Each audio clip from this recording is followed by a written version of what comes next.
I ended up Sorry. I ended up making some changes. I hurt my knee. Wasn't something that went very well for me, unfortunately. Had a couple surgeries on it. Was just I guess kind of unlucky. First surgery didn't work, had to get another surgery that really just led to a third. And at that point I was done. There wasn't really a whole lot I could do to try to return to the football field. So at the time, Coach Corey Sauter, he asked me to stick around, help on the coaching side of football. That's something I'd always been interested in. I played quarterback. The game kind of came to me naturally. I really enjoyed it. So I started as a student assistant coaching. So I switched my major up a little bit after a year. That's when I got into the exercise science. So I ended up graduating with a biology exercise science back in 2014. I was a graduate assistant in 2014 when I realized that, maybe football wasn't exactly what I wanted to do. I wanted to work with football. But because of the injuries and stuff that I had gone through, I loved the weight room. That was a place that was kind of like a solace for me mentally. I spent a lot of time doing rehab, whether that was with Chris or whether that was with Laura Kroll and the athletic training staff. So I don't know. It was just it was a comfort zone for me, and it was something at SMSU that, at least at that point in time, if you were an assistant coach, primarily a graduate assistant, you were assigned to another responsibility. And the weight room was an option at that time. So I talked to coach, hey, this is what I want to do. So I got into it. And after a year of doing that, that's the direction that I went. That was absolutely what I wanted to do. I went down to the University of South Carolina. I did an internship, and at the time it was unpaid. I'll talk about a little bit, how that landscape has changed. But luckily for you guys, looking at internships these days, most of them are paid now. So I went down there. It was unpaid. I learned a ton, and that's definitely where I fell in love with the weight room. I knew that was what I wanted to do for a living. I came back to SMSU, and I helped it kind of become what it is today. Help lay the groundwork to have a full-time strength coach in there, to start to get a staff, and it wasn't just individual coaches. So in order to do that and help it get in that direction, I didn't just work football, even though I was the running backs coach and strength conditioning. I started taking on softball, wheelchair basketball, helped out with men's basketball, did a little bit with volleyball with Brad Gillingham. So we all kind of worked together to get something rolling. Unfortunately, at the time, it wasn't something that was going to be a long-term deal. And I had an opportunity to go to University of Nebraska and get a master's degree in exercise science and nutrition. So I took it. I left, and I guess the fortunate side is, although they didn't make that position, it struggled for a little while because of what I had done and the foundation I laid when I was there. That after it was like a year and a half, they ended up hiring a full-time position. So although I didn't make it happen for myself, I at least helped that for our future student athletes. So now they have a little bit more of an established program that you guys see down there today. At Nebraska, like I said, I worked football. That was a really good opportunity for me to get an idea of the realities of this profession. A lot of people, flip on college football or the NFL, and you see all the glitz and the glamour and the money and the fun. The unfortunate side is there's a lot of pressure. There's an expectation to win, especially at big programs. And if you don't win, it's not just the head coach that gets let go. It's everybody. It's everyone down to the measly graduate assistant, which was me at the time. And luckily I finished up my degree, but it's that cutthroat that sometimes they don't even keep a student around. You'll be expected to be there and pay for your degree the rest of the way, or you leave and you find somewhere else to finish your degree. I mean, it's very cutthroat. So unfortunately, and I had an opportunity to have a full-time position there because I was finishing up my degree. We knew one of the coaches was leaving. So unfortunately, our head coach got fired, so we all got let go. From there, I ended up going, I guess I need to say too, that master's degree, it's nothing against opportunities at some schools, but I'll touch on this a little bit later too, is like that really gave me an opportunity to get outside of my comfort zone and do something that was so specific that has helped me get the job that I have today. It's outside, it's still in like sports performance, nutrition's kind of lumped in there, but it's its own niche. Nutrition is something where even at this level, we have certified nutritionists, we have PhD students that help run our program, and then we have liaisons across campus that all have a PhD in nutrition. And that master's degree definitely helped me be much more well-rounded. So I left there, went to University of South Dakota. I was there for 4.5 years. I worked football, women's basketball, and softball. Again, and something that I don't know, I guess I'm hitting on it already, is like getting outside your comfort zone. Although I had worked with other teams at SMSU, at that point in time, I was most comfortable with football. I had no idea the impact women's basketball was going to have on my career. I, without a doubt, would not have the job that I have today, running an entire department at 29 years old. And I mean, I have people that work for me that are 37, 42. I mean, it's different.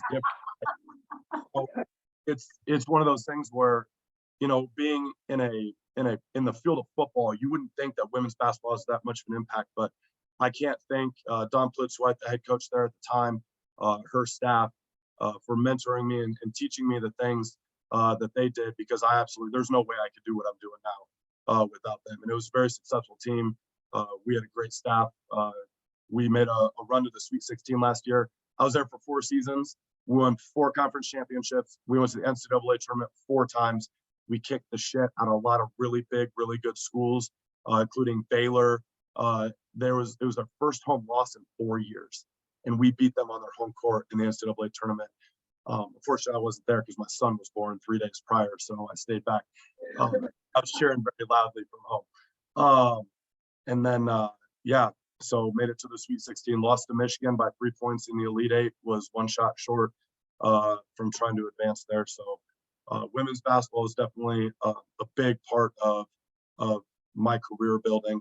And now sitting here at the University of Idaho, a little bit different landscape for me. Most of my time was in the Midwest, or that brief stint in South Carolina. So it's been interesting, moving my family out here. I love it here. It's beautiful. My staff is great. I have great support from my boss, one of our athletic trainers. He's more of an administrator role. And I run football here and volleyball, and then I oversee all of my assistants and the other sports that they run. So that's a little bit, I guess, an extensive background on me and kind of the paths that I took. For as far as like the professional journey stuff, I will say it's like the opportunities that SMSU provided me, whether that was working with Chris, even all the way back to our FMS days. There's still pieces that I use that are part of my warm-up. I don't do FMS screen anymore because it's one of those things where I feel like I've developed my coaching eye well enough, and I have those pieces in. But I have one coach that wants to see the numbers on it, and I just said, okay, fine. I let our people across campus run them through the screenings, and then I just do my training, and then I let them go back and post test and watch their numbers improve on that stuff. But I started all that stuff at SMSU. I did all that stuff. I remember up in the hallway, Chris helping me out doing all the FMS screenings on the whole football team. We're doing body composition testing at the time. Back in the day, we did I'm sure you guys are still doing the research projects.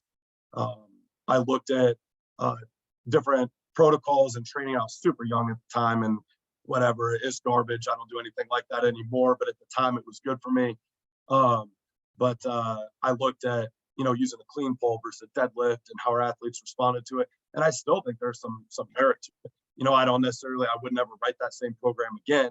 I've learned a lot since then, but there's still stuff that I use. So there's a lot of opportunities, that SMSU provided me that, laid the groundwork, everything from Coach Slaughter giving me that opportunity, and then the open arms of all of the staff and support staff at SMSU to help me get to where I am now.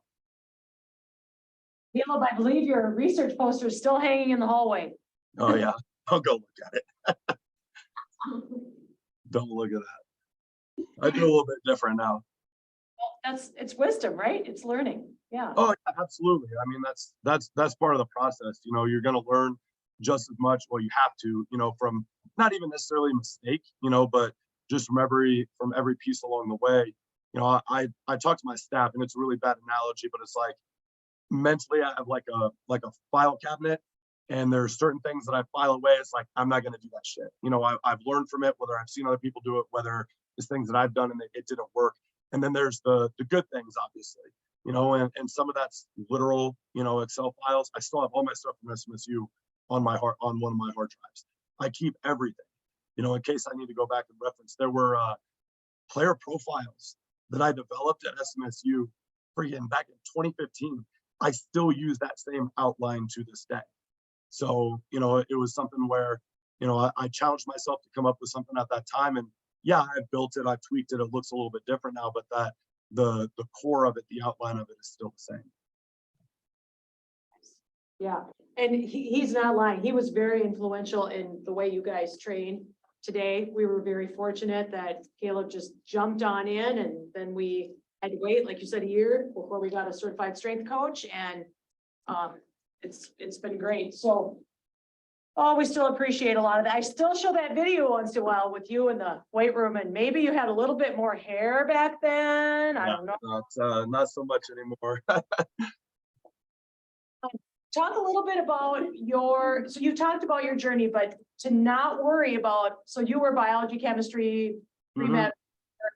When you made that switch, and I remember that, all of a sudden it was like, you just made that switch and it was nerve wracking, right? But how that's okay. And to not worry if you don't know what you want to do right now as a freshman, sophomore, whatever, and that it's okay to make a switch.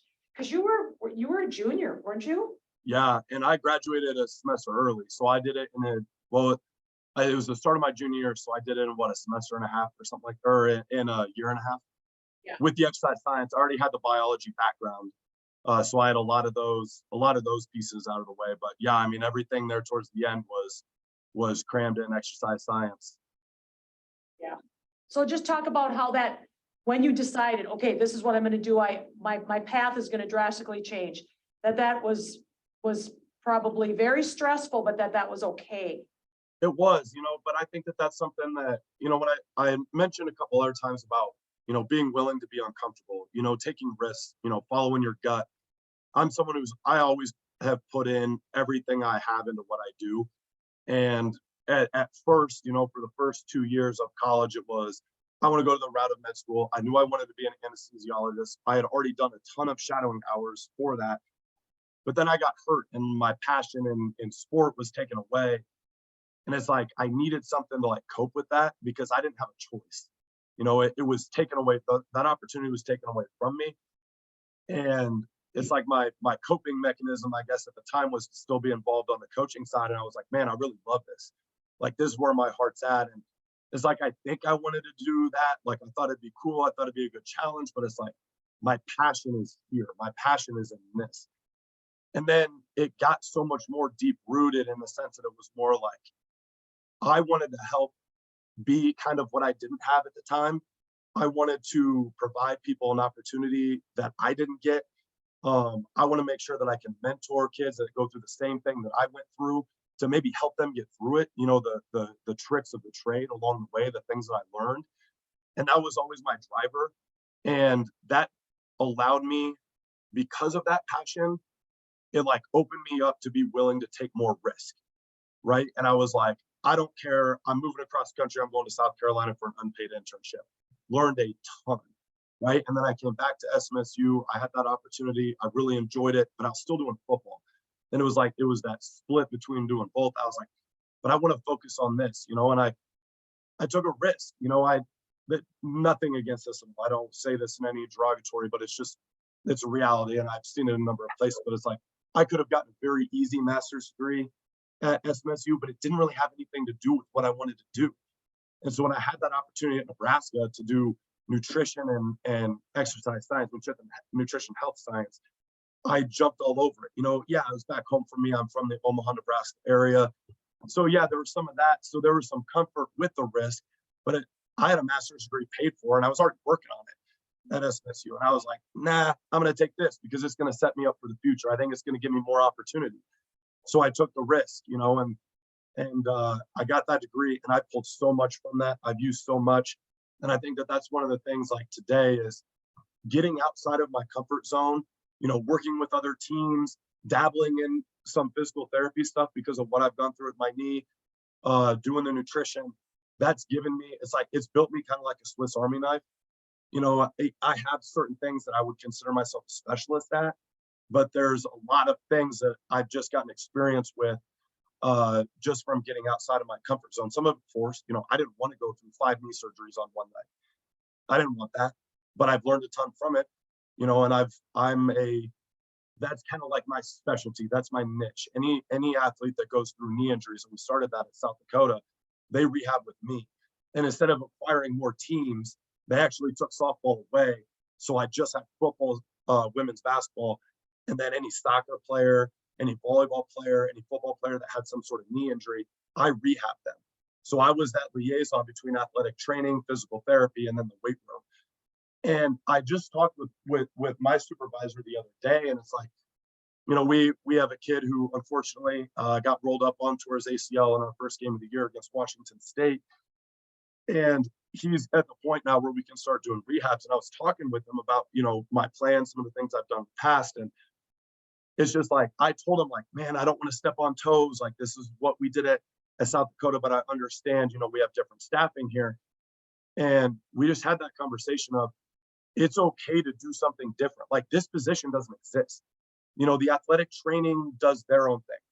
Physical therapy does their own thing. Strength and conditioning does their own thing. But being someone who's gone through each of those is kind of like, there's somewhat of a smooth gap between athletic training and physical therapy. But in collegiate sports, there is not a good transition from a physical therapist to the weight room, right? Because the physical therapist realistically should be clearing them to participate in strength conditioning. Strength conditioning checks them to make sure they're prepared for their sport, right? Because I train the healthiest of the healthy people, okay? So it's one of those where, in talking with my supervisor, it's like, he's excited about the background that I bring in being a specialist with what we call return to play, to where I help be that liaison, bridging the gap of rehab that they do with their either like treatment at that point with athletic training, but the rehab with the physical therapist, and then strength training with me. And that transition has accelerated our returns, but also we have had very high success rates. I have not had a re-tear yet in the 11 ACLs that I've worked with. So, and that's a testament to the athlete and their work ethic. The kids come in and they put in the work, because it's a lot. They still have to work with the ATs, they still have to work with the PTs. And then I'm just kind of there to bridge that gap until they're healthy, and then they're with me full time. So I guess my whole career has kind of been like founded on not just doing the cookie cutter approach and taking the same path that everyone else has taken. I've kind of created my own way, and I found my own, and that's just based on my personal experiences. And there's some risk to it, but I think that that's where the biggest reward is. I'm sitting in this chair now, and we're undefeated in conference. We're having the most success, which we did there in the year that I was strength conditioning at SMSU. We had our winningest season in school history. We're 5 games into FCS play. We're 4-0 in conference. We're tied at the lead in conference. We have the most conference wins that we've had since 1994. We have 4 games. So I think, some of it's the training, but I think that the one thing that I did right when I was at SMSU, it wasn't like the X's and O's of the training programs I put together, because like I said, I wouldn't do that stuff again. It's how I implement it. It's the expectation. It's the trust that's built between the athlete and the coach, and then their willingness to push to do more, achieve more than even what you as an athlete thought you could do. It's a culture build. You really build a culture in the weight room, don't you? Absolutely. Yes. I just, and this isn't much, but just life on top of it, that's, I guess I'll get into that later. But this week alone, I've had a rough week this week, just, personal, family life, things outside of work. And I gotta, when I show up, put my coaching hat on And I can't let that impact other people because I got, 100 sets of eyes looking on me on a daily basis. And there's an expectation for me to set the tone, have an energy. This is our second matchup against the top 5 team in the country this week. And we beat the number 2 team in the country a couple weeks ago on the road. Now we're going on the road to the number 3 team in the country this week, looking for another knockoff as we're kind of showing what we can do. And I can't let that stuff in. I can't show athletes, what I'm going through because they look up to me. I got other coaches that look up to me, which is a weird pressure to have, but you embrace that. But anyways, what I'm getting at is like, I don't put a whole lot into it, but it's nice to hear, when you're struggling with some things. I had someone from our one of our professors across campus. We use the same daycare. My wife went and picked up my son yesterday from daycare and ran into this professor, and she said, oh my gosh, your husband is doing such a great job. I have, this athlete, he's a 6th year, football player. And he was just talking to me the other day at the end of class at how much he loves football and how much he loves the weight room, and that he's never had that much fun, like pushing himself, and that was just something I needed at that time. I got a text message this morning from our nutritionist saying that there were athletes in the fueling center down the hall. And she's like, she's like a little off topic here, but some of the guys were in here just saying like how much they learn in that room. Like they can't believe how much they learn in there. And it's like, it's just little stuff like that where, it helps push and I don't know, drive you to continue to do more. And I think that those are the little things that make me want to give more to my athletes. And the more I give, the more we get in return. And, we're sitting here on a 5-game win streak. Shit, I keep swearing, I apologize. Fine. But our first two games of the year, we're a brand new coaching staff, and we go in and we almost scored on the final drive to beat Washington State on the road. Granted, they're 15 minutes away. But we almost beat a Pac-12 team. By almost, I mean, we were like a couple yards away from upsetting a Pac-12 team in week 1. And then in week 2, we're beating Indiana at halftime and in the middle of the 3rd quarter. And then Indiana ends up, flexing on us a little bit, and, Big Ten size and depth put us in our place a little bit. And they beat us by 12. But, that type of confidence, we use that in the weight room, and we build on that, to know that we can play with anybody. And yeah, it for as much as I do from like a training standpoint, I'm like a psychologist at the same time. It's a little bizarre, but it's a lot of fun too. Okay, I know we have a couple other things to talk about, but I want to open it up for questions. They know they're supposed to ask a lot of questions. So who wants to start?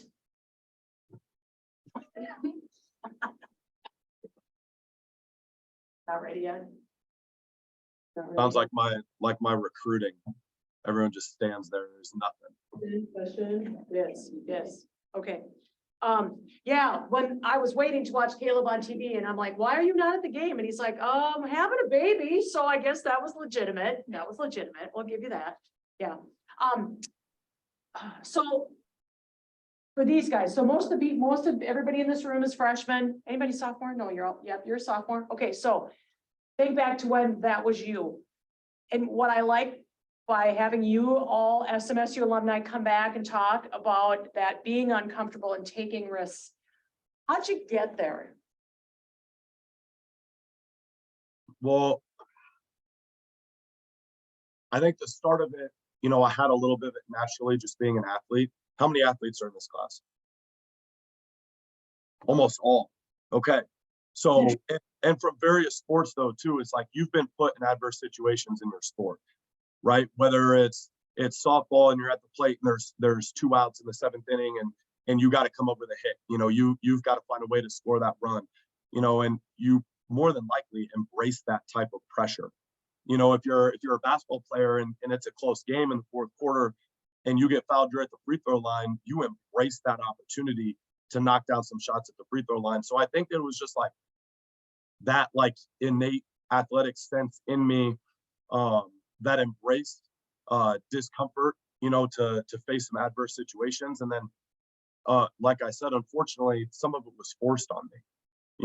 With my knee, I kind of pursued, a passion of something that I enjoyed, but I don't know, it was hard along the way. You got to have a lot of confidence in yourself. Um, Man, trying to think back to freshman, sophomore year. That was a long time ago. It wasn't that long ago, but it was a long time ago. Yeah, I don't know. Like that's the best thing that I can say is just like use what you take from your sport and make that separate you from other people that are in the field that you're pursuing. Right. I think that for the most part, like athletes are set up to be more successful in life because of the values you learn in sport. And very selfishly, and this isn't against any other teams, but I think that football probably embodies the just the pursuit, through life. I think that football embodies that a little bit more than others just because of some of the things that happen, the things you have to learn in order to be successful in that sport it is so different. But yeah, I guess at that time I just relied on my athletic sense and challenged myself. Sure. And I'll tell you all, and I know you've heard this from the last guest speaker we have, and you'll continue to hear it, but that's like the pivotal moment when we see students take that leap of a risk. Like in exercise science, you need 90 hours of professional practicum. The students we have that are doing things like Caleb is doing are doing free, unpaid internships for a whole summer. We had a student do an internship at Maryland, the Terrapins, for a summer, and they wanted him to come back, and they said, but we're going to not pay you for another year. Will you come back? And he said, okay. So then we figured out that was doing everything online like we're doing. How do we make this work? So being willing to take that risk. And I'll tell you, when Caleb decided that, when you went to South Carolina for that summer, he came back a totally different person. Oh, like, yeah. You could tell you went from, and you were always, like, this is what I'm going to do. But when you came back, you were like, this is what I'm going to do. And you were so fired up about it. And then he came and talked to the underclassmen and they're like, come on, you guys, you all got to do this. You got to go on an internship for at least 3 months or 6 months, do it for free. And, it's that we can't stress it enough to you guys that making these connections and networking and taking those risks, right? And be willing to do something that isn't exactly what you think you're gonna do, because it will either, like, if you think that you're gonna pursue the route of physical therapy, you can always go do some shadow hours, but do something else, I think anyways, that like confirms that that's what I want to do. You know what I mean? If you think that's what you want to do, and then that's the only path that you pursue, you won't ever know what else is out there. Where I think use an opportunity to shadow or go learn from other people. Shoot, even if you're an athlete and you want to know what's behind the scenes, or you're pursuing physical therapy or athletic training, spend time in the weight room, because then you know what you're returning those athletes to. You know what I mean? You understand the programming a little bit better. That return to play a little bit better is gonna sharpen you. If you want to be a sports nutritionist, you need to find some way to be around athletes, to understand the things they go through on a daily basis. Like women's basketball, I fed them like football players because of the amount of calories that they expended. Now you think that, oh, for women it might be different, for basketball it might be different than for football. It's like, yeah, but not really. And I learned all those things from being around, that group and seeing those things. And I tell my interns all the time, where they're undergraduate students. I have three freshmen that are interning for me full time right now. 2 of them are killing it. They're in here right now working out, and that's one of my things. It's like, if you're going to be in here and you're going to be a part of the workouts, most of the stuff right now is like setup and breakdown and the conversations that we have, so they have a little bit more understanding. But I want them doing the workouts that they're seeing. That way they can practice it, and then in time they're going to be able to coach those movements because they're going to have the confidence because they've done those things. But I tell those guys all the way to, and 2 of the 3 are females. And then I have 2 females that are going to be full-time interns for me, the 480-hour internship in the springtime. One of them is pursuing the field of physical therapy, not even going to be in strength conditioning, but it's something where I went over and I talked to that class, and is one of those things where it's like, if you want to work with athletes in PT, you got to know what you're returning them to. And it was only one out of 24 people I talked to. But that one person, I guarantee you, because I had this happen at SMSU with other at South Dakota with another SMSU grad and Paul Johnson. He was a PT student at University of South Dakota. He interned for us while he was a full-time PT student, full-time PT, and he interned for us. And he was top of his class. I mean, he knew things that were like pissing off his professors, because there's a side of it that's like a textbook and, well, this is what you need to do to pass the exam. And then there's real freaking life. And those are two very different things, you know? So yeah, I always encourage, because what I'm getting at is the thing that I tell all my interns is you will get out of the experience what you put into it, you know, and it seems so simple, but when you think about that really hard and you have an opportunity ahead of you, and I could do this or I could do that for an internship, what can you put in? And if it's standing there holding a clipboard or just kind of like being in the shadows and not doing anything, you're not going to get a whole lot out of it. If you pursue something where you can be involved, you can be hands-on, it's more interactive, you're going to get so much more out of it. And that, even if it's not specific to your field, you're going to be able to apply that stuff to your field. So I've had PT students, and Paul's one of them. He graduated. Chris, you remember what year he graduated? Was he like 16? Last spring. Oh, when he graduated from SMSU? Yeah, SMSU was like 17 or something, maybe. He was the class, they all graduated in 20 because we didn't have commencement. So no, because he was at US. He was still doing his PT in 20. I think he was there in 19. So maybe he was an 18 graduate. Okay. Yeah. He I'm getting confused. yeah, I can't keep track of it either. He But graduated. he was talking about, he did his internship that actually counted. It was one of those where there was no involvement, and there's one patient per 30-minute session. Whereas when you walk, and he wants to work with athletes, right? When you walk into a weight room, you have 30 patients at a time, and you have 100 kids a day plus, you know, depending on what sports you're working with. And he developed his eyes. He was able to assess, diagnose, and then he learned the things in class, and then other things with me, at then what the prognosis is, like what exercise, what implements to apply to it in order to fix the things. But if you can't identify what's wrong, you're not going to go very far. So yeah, I love getting PT students. That's one of my favorites. Oh, that's because cool. they're smart. And then, you know, a guy like that, he would, yeah, you're right. I was thinking of somebody else. He graduated in 18. Him and his twin brother were both played football. One graduated from PT, one graduated from Cairo. Yep. Ultimately, I think their goal is to open a clinic, but neither one of those guys hardly ever saw the field. And they had the grit. They stayed out. I think they were here. I wonder if they did 5 years, but four They for did sure. 4. Yeah. Yeah. And to have the grit and to understand the game, but not necessarily.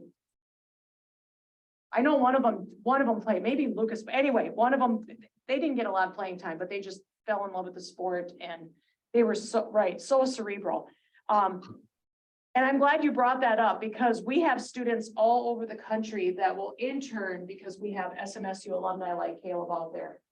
So don't be afraid to take that leap. So Haley, one of our seniors, she couldn't figure out I don't know what I want to do. I said, you need to go intern in a strength and conditioning facility. How about USD? So she got connected with Caleb, and then Caleb decides to move to Idaho. So Haley's like, well, shit, I guess I got to go to Idaho. Yeah, I convinced her to come out. So unfortunately, USD was going to be unpaid. But I got out here and I was like, hey, in order for us to be competitive, I got to be able to pay my people.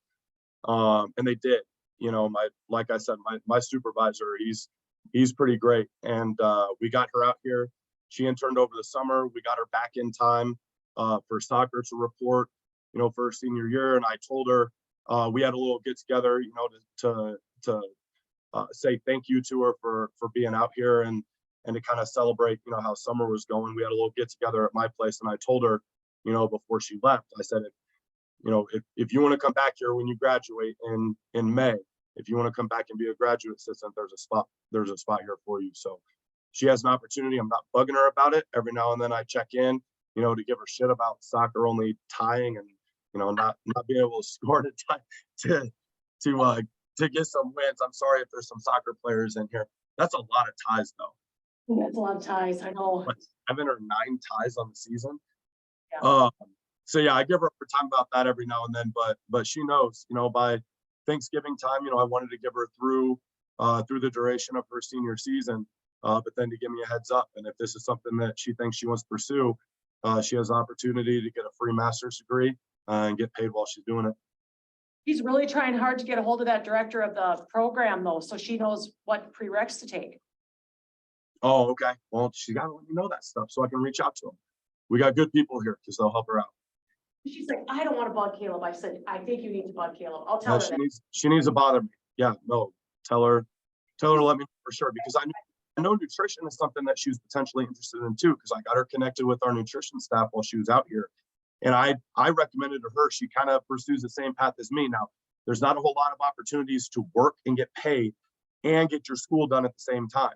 So even if she doesn't end up doing strength conditioning and she wants to do nutrition, that's still strength conditioning can be her job while she gets school paid for to be a nutritionist, or I just convinced her to be a strength coach. So that's awesome. Yeah. Especially for females in the field. I mean, if you're a female and you're good at what you do in the field of strength conditioning, you will always have a job.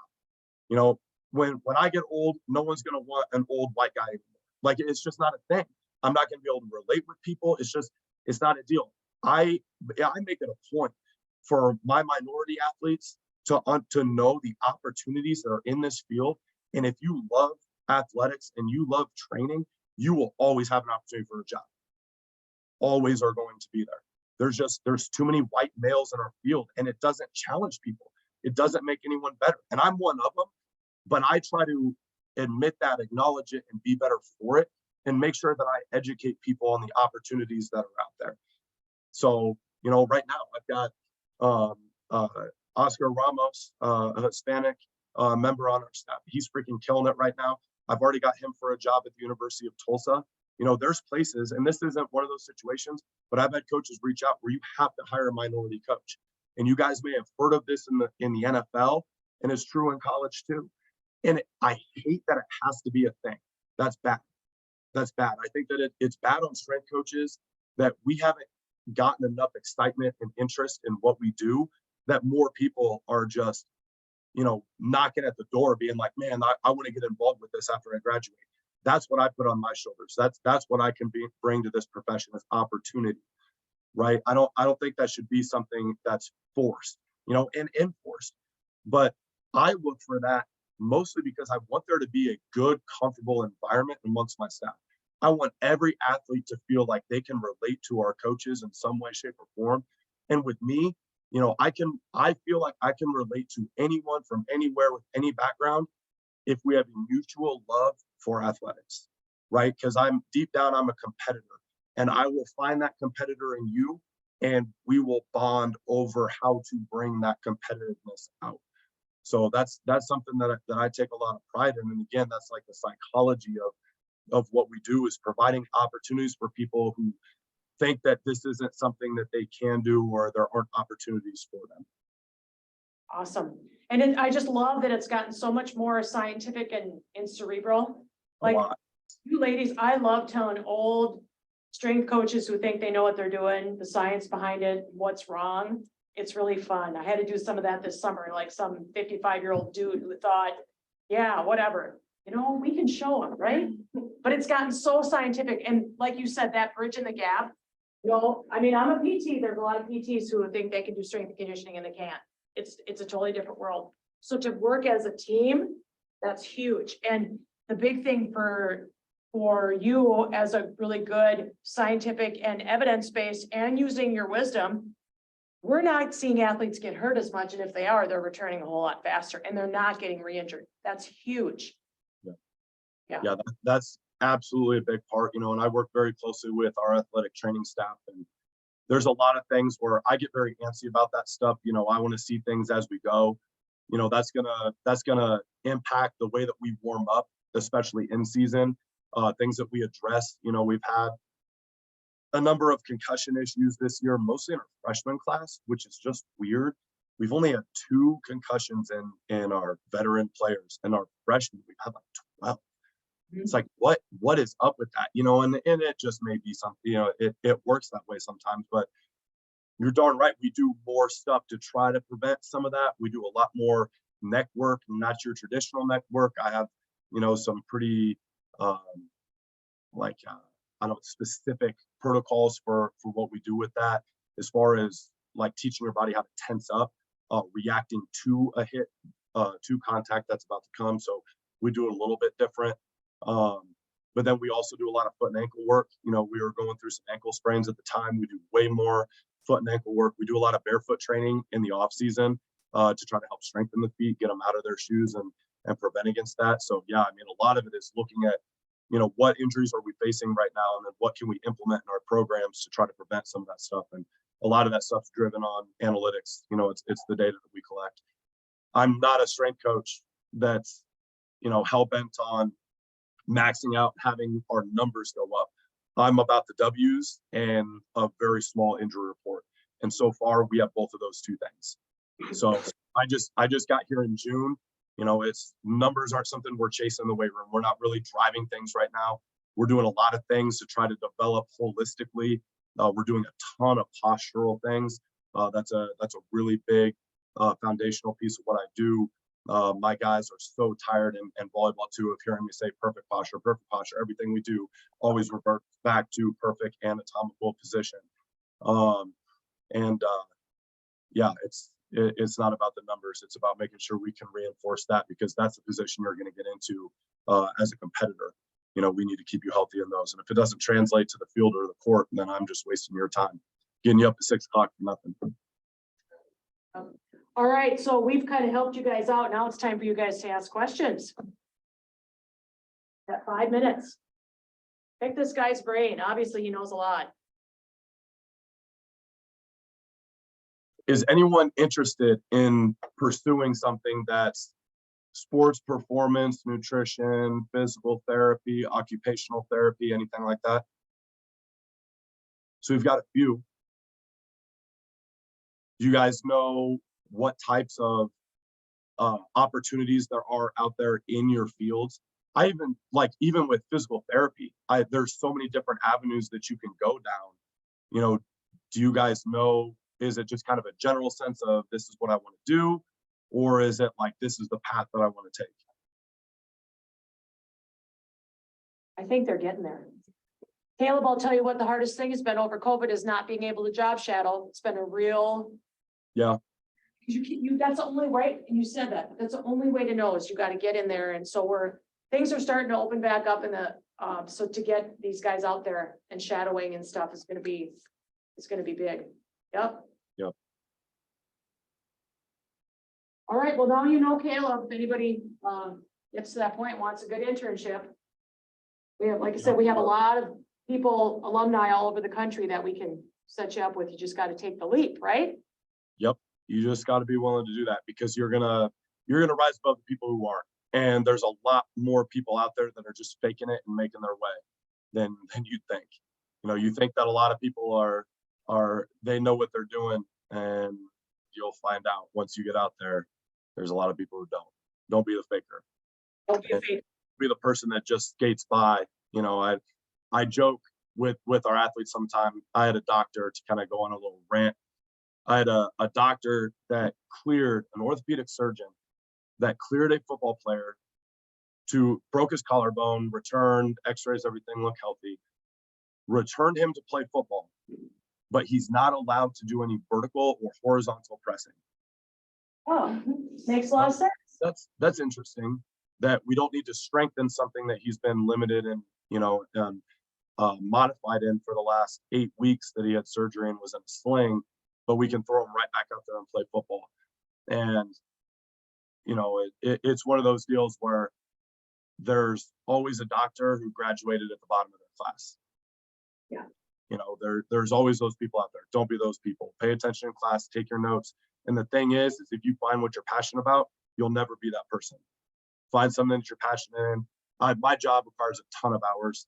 It is very hard. It's very stressful. I'm 29. I shaved my head at 27. I've got no hair. it's stressful, but man, it is a ton of fun. And I love what I do more than anything but my family and my 7-month-old son. You know, it's one of those where all the hard stuff is worth it when you love what you do. And I know Chris is the same way. She loves what she's doing. She's got the same energy as she had when I was in school. So use her. She's a fantastic resource. She was a great mentor to me and helping me get on my path started and on my journey. But you had the drive. What's your son's name? Bennett. Look him up on Instagram. He's adorable. All right, if nobody else has. If you guys ever interested down the road, reach out, send me an email. She's got my contact information. Let me know. Thank you so much. It was great to see you. Yep. Thank you guys for having me.